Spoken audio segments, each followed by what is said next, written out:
are celebrating this 57th Jamhuri Day under unique, extraordinary and unprecedented circumstances that has affected both our political, our social, and our economic status.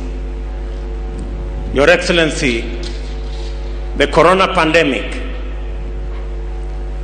has visited on us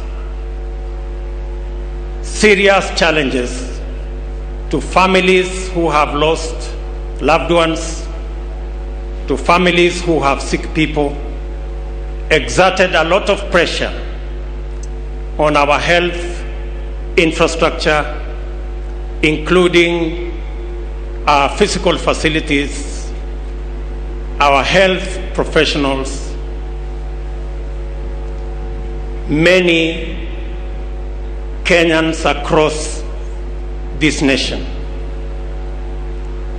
Alongside that, Your Excellency, it has also affected livelihoods and businesses, big and small,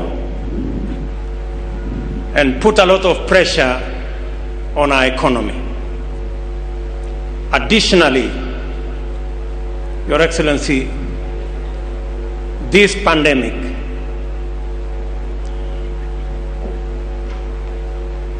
going into the future, in another 3 weeks or so, about 14 million of our children will be going to school after a whole year of absence.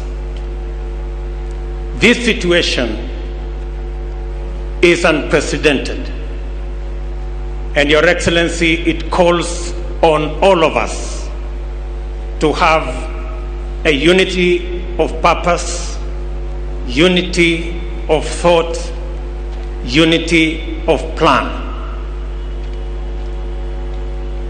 We are confident, Your Excellency, that as you lead the charge to confront this unprecedented challenge in our country,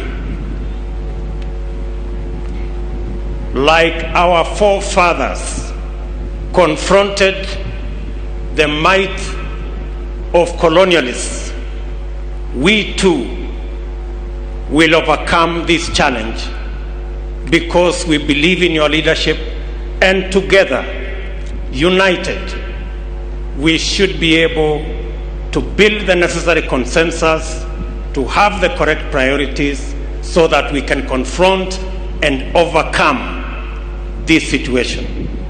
Your Excellency, you have the prayers of millions of Kenyans as you lead this nation during these very difficult times. With those many remarks, Kenyans, it's now my humble duty to request His Excellency the President of Kenya to make his statement and lead us in these Jamhuri Day celebrations. Your Excellency, sir.